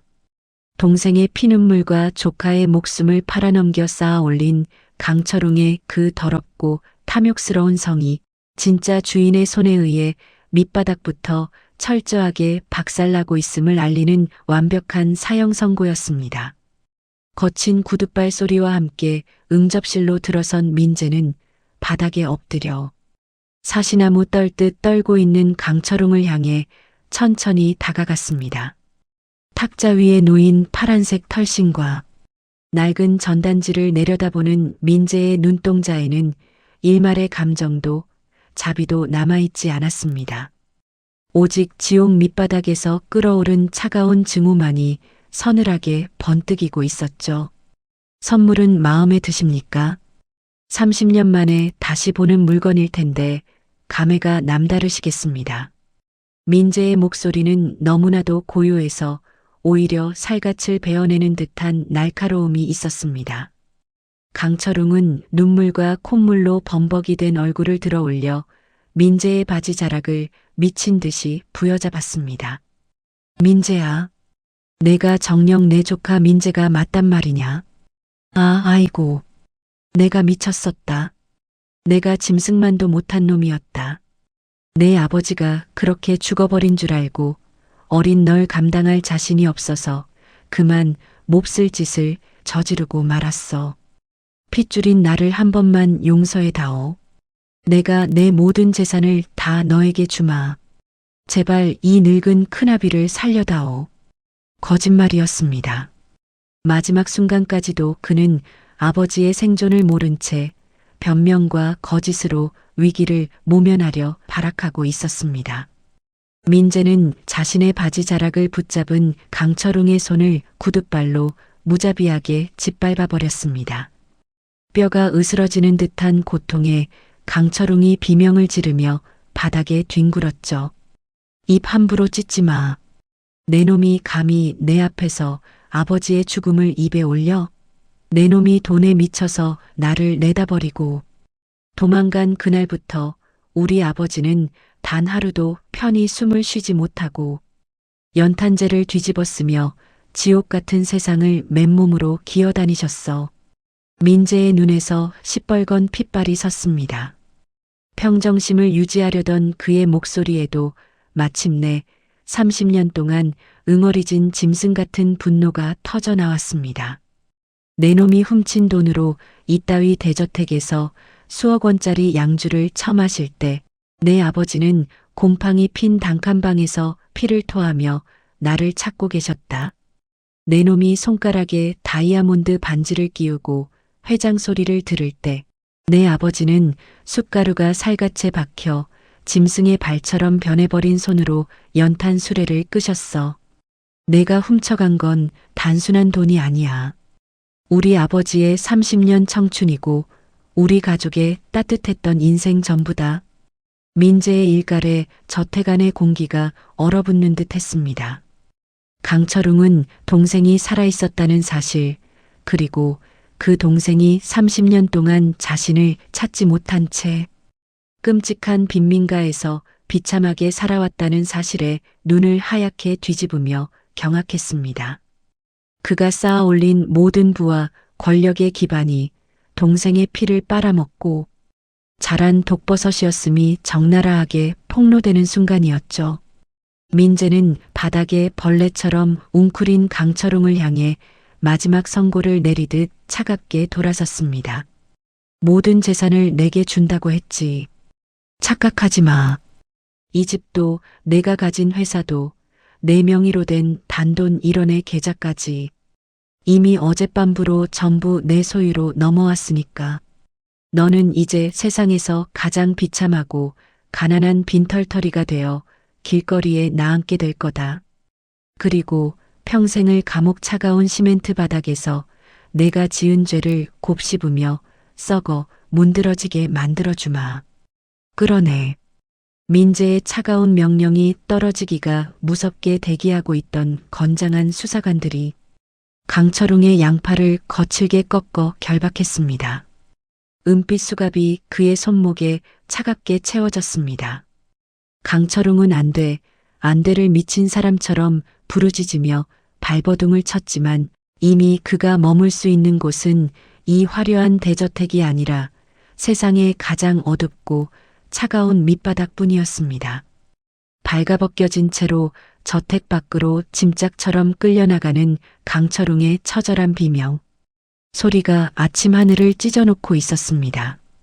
그리고 그 등 뒤로 온통 빨간 딱지로 도배가 된 화려했던 응접실 한가운데 서서 차갑게 식어가는 낡은 파란색 털신을 애틋하게 품에 안는 민재의 모습이 있었습니다. 30년이라는 기나긴 세월을 돌고 돌아 마침내 악당은 그가 지은 죄의 무게만큼 가장 비참한 파멸을 맞이했습니다. 이제 남은 것은 차가운 병상에 누워있는 불쌍한 아버지가 무사히 눈을 뜨고 이 잃어버린 기적 같은 봄날을 마주하는 것뿐이었습니다. 가장 잔혹하고 완벽했던 복수를 마치고 돌아온 강민재 대표의 구두 발소리가 서울 시내 최고급 S병원 VIP 병동의 고요한 복도를 울렸습니다. 불과 몇 시간 전 자신의 아버지를 지옥으로 몰아넣었던 원수 강철웅을 완벽하게 파멸시키고 올 때의 그 차갑고 무자비했던 지배자의 기운은 이제 흔적도 없이 사라져 있었죠. 병실 문고리를 잡은 민재의 손끝은 마치 겁을 집어먹은 어린아이처럼 미세하게 떨리고 있었습니다. 혹시라도 자신이 자리를 비운 사이 30년 만에 기적처럼 찾아낸 핏줄이 영영 눈을 뜨지 못하고 세상을 떠나버렸을까봐 두려웠던 것입니다. 조심스럽게 병실 문을 열고 들어서자 따스한 오후의 햇살이 하얀 병실 안을 포근하게 채우고 있었습니다. 그리고 며칠 밤낮을 사경을 헤매며 위태롭게 깜빡이던 심장.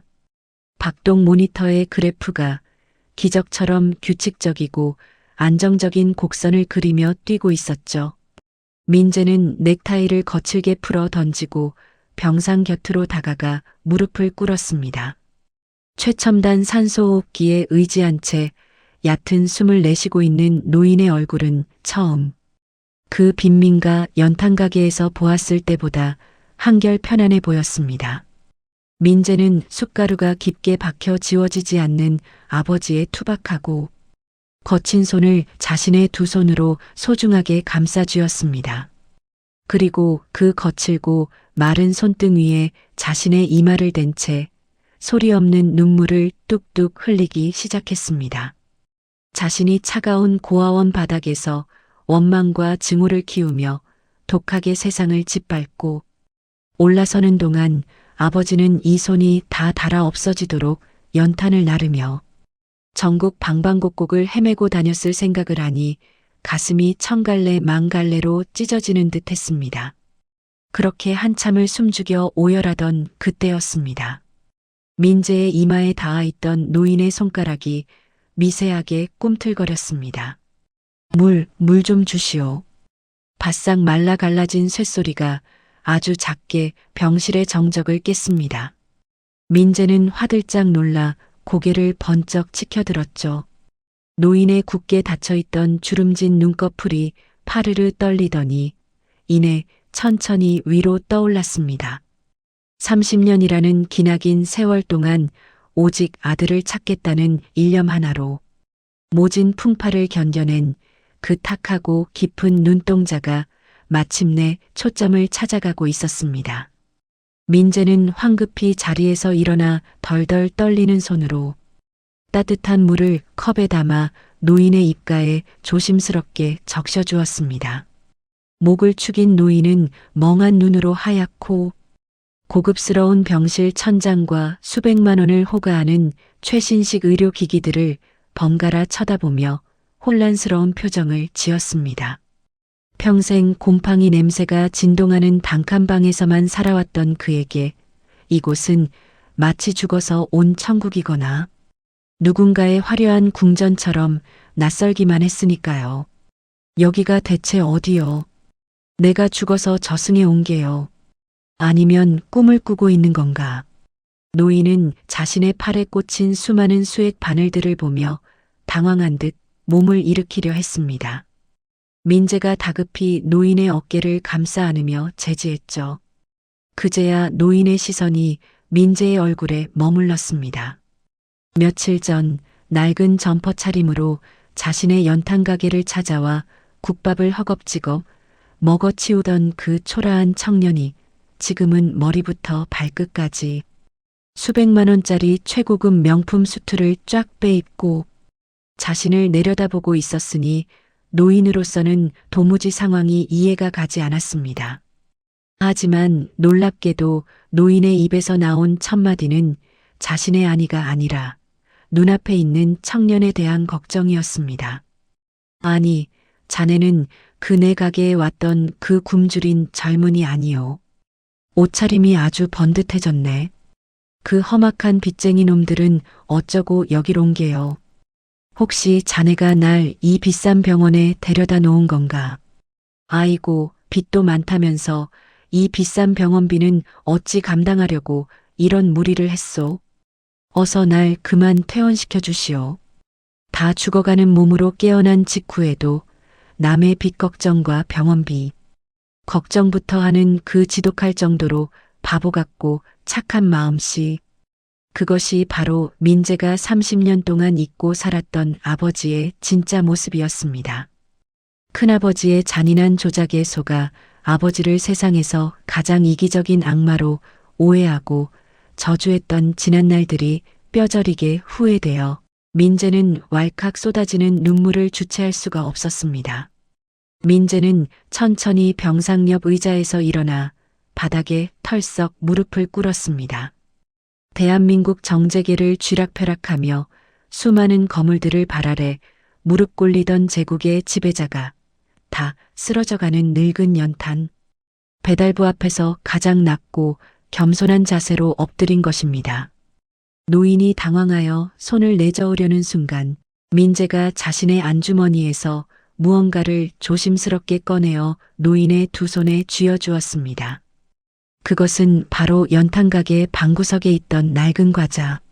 상자 속에 들어있던 시커먼 때가 묻은 파란색 유아용 털신 한 짝이었습니다. 그 털신을 본 순간 노인의 동공이 크게 흔들리며 숨이 멎은 듯 굳어버렸습니다. 아버지, 저예요. 아버지가 장날에 사주셨던 이 파란 털신을 잃어버리고 고아원 앞 눈밭에서 밤새 아버지를 부르며 울던 그 꼬마. 아버지가 30년 동안 찾아 헤매시던 그 불효자 자식, 강민재가 이렇게 살아서 돌아왔습니다. 병실 안의 공기가 일순간 팽팽하게 당겨졌습니다. 노인의 주름진 얼굴이 경악과 혼란, 그리고 믿을 수 없다는 듯한 표정으로 일그러졌습니다. 30년 동안 수만 번도 넘게 꿈속에서 들어왔던 그 이름, 단 한 번도 잊어본 적 없는 내 새끼의 이름이 눈앞에 낯선 청년 입에서 흘러나오자 노인은 온몸을 사시나무 떨듯 떨기 시작했습니다. 그게 무슨 소리요? 그 털씨는 내 핏덩이의 것인데 자네가 어찌 그걸 가지고 있단 말이요? 우리 민재는, 우리 불쌍한 민재는 30년 전에 이미 죽어서 산에 묻혔다고 했소. 날 놀리지 마시오. 내 비록 배운 것 없고 가난한 늙은이지만 죽은 내 새끼를 걸고 장난을 치는 건 천벌을 받을 짓이오. 노인은 오열 섞인 목소리로 현실을 부정하려 했습니다. 너무나도 간절히 원했던 기적이기에 오히려 이것이 또 다른 잔혹한 환상일까봐 두려웠던 것이죠. 민재는 넥타이를 풀어 던지고 자신이 입고 있던 최고급 셔츠의 단추를 거칠게 뜯어내듯 풀어 헤쳤습니다. 그리고 자신의 왼쪽 어깨를 훤히 드러내어 노인의 눈앞으로 가져갔습니다. 탄탄한 근육이 자리 잡은 민재의 왼쪽 어깨 위에는 어릴 적 심하게 데인 듯한 일그러진 화상 흉터가 뚜렷하게 남아 있었습니다. 이 흉터 기억하시죠? 제가 3살 때 아버지가 연탄불을 갈다가 실수로 제 어깨에 불똥을 떨어뜨려 생겼던 그 흉터요. 아버지가 평생을 미안해하며 매일 밤 약을 발라주시며 울었던 바로 그 자국입니다. 아버지, 제발 저를 좀 알아보세요. 큰아버지가 아버지를 속인 겁니다. 저는 죽지 않았어요. 노인의 떨리는 두 손이 허공을 휘젓다가 민재의 왼쪽 어깨에 닿았습니다. 그 울퉁불퉁한 흉터의 감촉을 손끝으로 느끼는 순간 노인의 가슴 속에서 30년 동안 응어리졌던 거대한 둑이 마침내 무너져 내렸습니다. 핏줄이 아니면 절대 알 수 없는 그날의 끔찍했던 사고와 상처. 노인의 두 눈에서 핏물 같은 눈물이 왈칵 쏟아져 내렸습니다. 노인은 링거 바늘이 꽂힌 것도 잊은 채 침대에서 반쯤 몸을 일으켜 민재의 얼굴을 두 손으로 감싸쥐었습니다. 시커먼 숯가루가 묻은 거친 손바닥이 민재의 뺨을 쓰다듬으며 마치 장님의 손길처럼 눈, 코, 입을 하나하나 확인하듯 어루만졌습니다. 세월이 흘러 건장한 성인 남성의 얼굴이 되었지만 그 이목구비 사이에는 자신이 목숨보다 사랑했던 죽은 아내의 모습과 매일 밤 전단지 속에서 쓰다듬었던 어린 아들의 웃는 얼굴이 완벽하게 겹쳐 보였습니다. 민재야, 내 새끼 민재야. 정말 우리 민재가 맞구나. 아이고, 천지신명님 감사합니다. 내 새끼가 이렇게 훌륭하게 살아서 아비를 찾아왔어. 살아있었구나. 정녕 내가 살아있었어. 노인의 처절한 오열이 하얀 병실을 가득 채웠습니다. 짐승이 울부짖는 듯한 그 통곡 소리에는 30년 동안 겪었던 지옥 같은 고통과 그리움, 그리고 마침내 아들을 품에 안았다는 환희가 엉켜 있었습니다. 노인은 민재의 넓은 어깨를 끌어안고 어린아이처럼 엉엉 소리 내어 울었습니다. 민재 역시 무너져 내렸습니다. 세상에서 가장 피도 눈물도 없는 냉혈한이라 불리던 그가 아버지의 앙상한 품에 얼굴을 파묻고 짐승처럼 울부짖었습니다. 죄송합니다, 아버지. 제가 너무 늦게 왔습니다. 아무것도 모르고 아버지를 원망만 했습니다. 제가 짐승만도 못한 놈입니다. 아니다, 아니야. 아비가 미안하다. 널 지켜주지 못해서, 널 따뜻하게 안아주지 못해서 이 못난 아비가 평생을 죄인으로 살았어. 이렇게 훌륭하고 잘생기게 커주어서 고맙다. 사람만 있어 주어서 정말 고맙다, 내 새끼야. 두 부자는 서로를 부둥켜 안고 30년의 한을 씻어내듯 하염없이 눈물을 흘렸습니다. 서로의 온기를 느끼며 엇갈렸던 기나긴 세월 동안 쌓였던 오해와 원망은 봄눈 녹듯 완벽하게 사라지고 있었습니다. 천륜이라는 이름으로 이어진 핏줄의 끌림 앞에서는 그 어떤 거대한 악이나 음모도 무용지물일 뿐이었죠. 한참을 통곡하던 민재가 젖은 얼굴을 들어 올리며 아버지의 거친 두 손을 굳게 쥐었습니다. 민재의 눈빛은 이제 슬픔을 넘어 아버지를 지키겠다는 거대하고 단단한 바위처럼 결연하게 빛나고 있었습니다. 아버지, 이제 다 끝났습니다. 아버지를 속이고 제 인생을 훔쳐서 호의호식하던 그 악마 같은 인간은 제가 이미 완벽하게 지옥으로 보냈습니다. 아버지 가게에 행패를 부리던 쓰레기들도 다시는 세상 빛을 보지 못하게 치워버렸고요. 노인은 민재의 말에 놀란 듯 두 눈을 크게 떴습니다. 민재는 다정하게 미소를 지으며 아버지의 이불깃을 덮어주었습니다. 저는 아버지가 생각하시는 것보다 훨씬 더 힘이 세고 돈이 많은 사람입니다. 이제 그 끔찍한 빈민가로 돌아가서 연탄재를 뒤집어 쓰실 일은 두 번 다시 없을 겁니다. 제가 아버지의 잃어버린 30년, 이 세상에서 가장 행복하고 따뜻한 시간으로 꽉 채워드릴게요. 그러니까 이제 아무 걱정 마시고 편안하게 치료만 받으세요. 노인은 믿을 수 없는 현실에 벅차오르는 감정을 주체하지 못하고 민재의 손을 얼굴에 부비며 고개를 끄덕였습니다.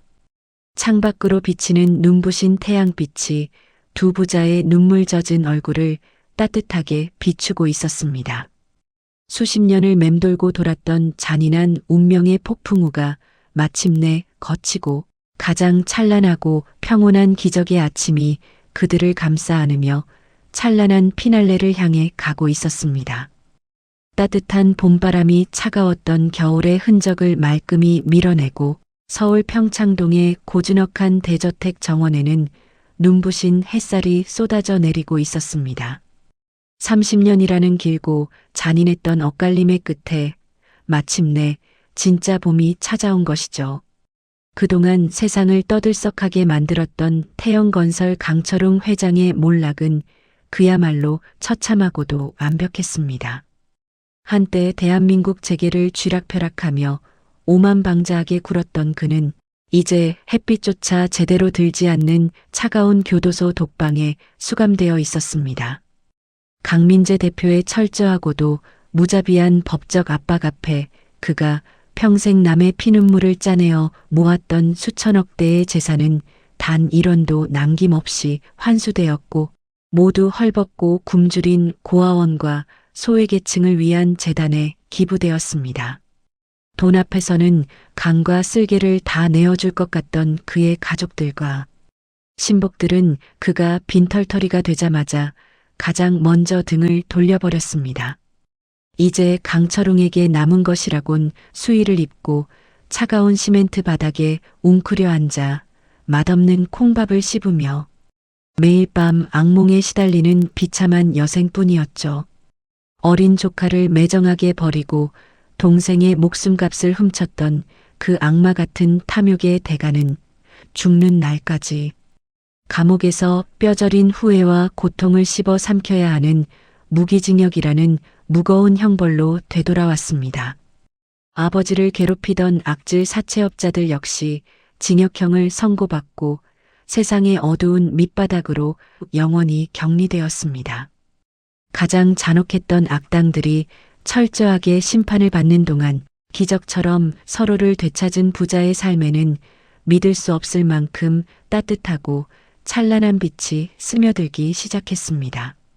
저택의 넓은 정원 한 구석, 최고급 잔디가 깔린 곳에 작고 소박한 텃밭이 꾸려져 있었습니다. 그리고 그곳에는 낡고 편안한 면바지에 밀짚 모자를 쓴 강. 노인이 쪼그려 앉아 상추와 방울토마토 모종을 정성스럽게 심고 있었죠. 시커먼 연탄 가루와 피딱지로 덮여있던 그의 얼굴은 최고급 의료진의 치료와 아들의 지극한 정성 덕분에 몰라보게 혈색을 되찾아 있었습니다. 진폐증으로 쿨럭이던 끔찍한 기침 소리도 자취를 감추었고 굽어있던 허리도 눈에 띄게 곧아졌습니다. 누가 보아도 인자하고 평화로운 그저 흙을 만지기 좋아하는 인상 좋은 할아버지의 모습이었습니다. 수백억 원짜리 저택에 살면서도 노인은 가사 도우미들이 해주는 화려한 요리 대신 직접 텃밭을 일구고 투박한 된장찌개를 끓이는 소박한 일상을 가장 행복해했습니다. 30년 동안 지옥 같은 빈민가에서 아들을 찾겠다는 일념 하나로 버텨온 그에게 화려한 사치나 명예는 아무런 의미가 없었기 때문입니다. 그저 아침에 눈을 떠서 맑은 공기를 마시고 저녁이면 문을 열고 들어오는 장성한 아들의 얼굴을 볼 수 있다는 것. 그것이 노인에게는 세상을 다 가진 것보다 더 큰 기적이자 축복이었습니다. 아버지, 저 왔습니다. 퇴근을 알리는 활기찬 목소리와 함께 정원 입구로 민재가 걸어 들어왔습니다. 대한민국 경제를 쥐고 흔드는 냉철하고 무자비한 거대 로펌의 대표 강민재. 하지만 대문을 열고 들어와 아버지를 부르는 그의 얼굴에는 그 어떤 차가운 지배자의 기운도 남아있지 않았습니다. 그저 밭일을 하는 아버지에게 달려가 땀을 닦아주는 세상에서 가장 다정하고 평범한 아들의 맑은 미소만이 가득할 뿐이었죠. 아이고, 우리 아들 왔노. 회사 일이 바쁠 텐데 못하러 이리 일찍 왔어. 밥은 먹고 다니는 게야. 노인이 흙 묻은 장갑을 벗으며 활짝 웃어 보였습니다. 민재는 입고 있던 수백만 원짜리 최고급 수트 재킷을 잔디밭에 훌렁 벗어 던지더니 서슴없이 아버지 곁으로 다가가 흙바닥에 털썩 주저앉았습니다.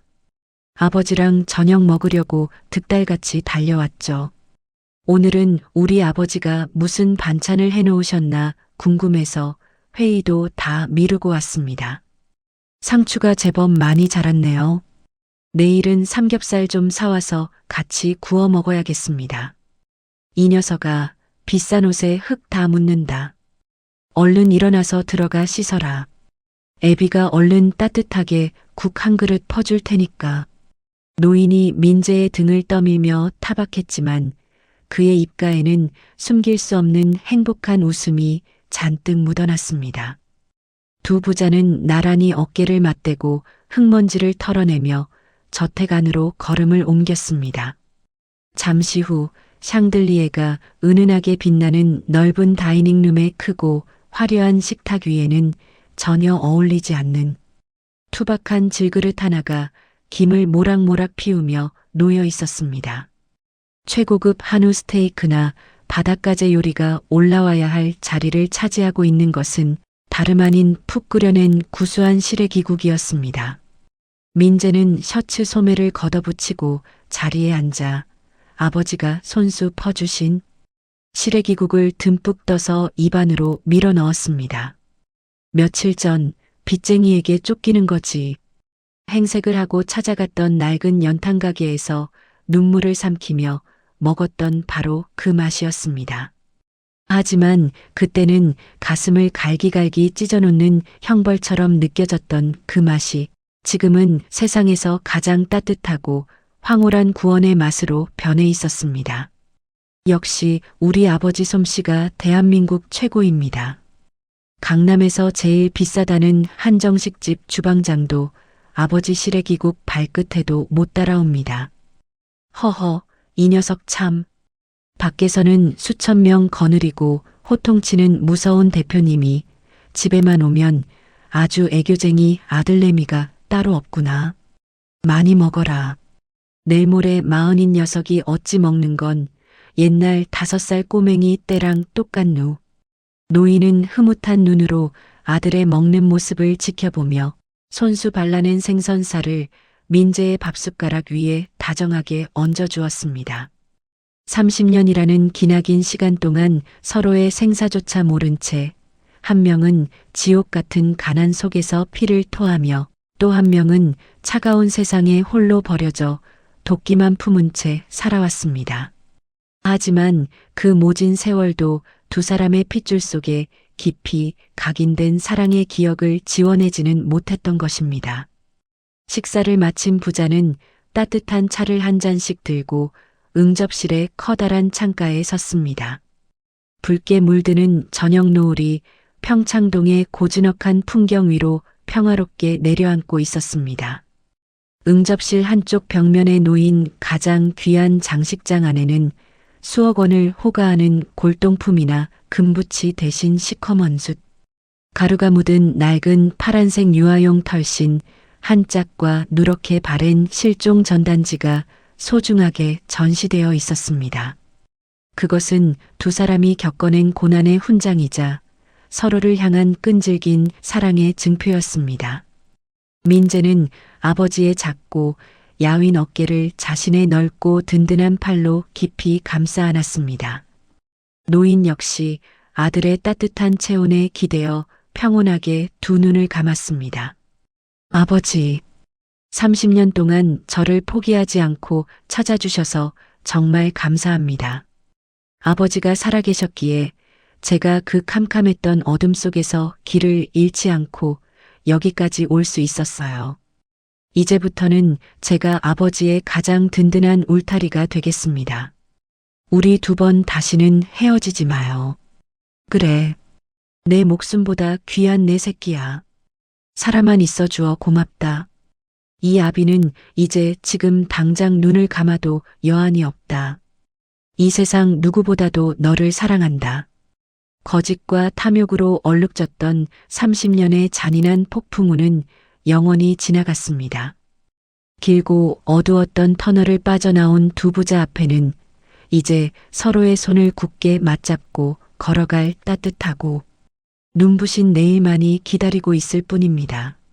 세상 그 어떤 악독한 시련도 피보다 진한 천륜의 사랑과 기적을 이길 수는 없다는 것을 증명하듯이 말이죠.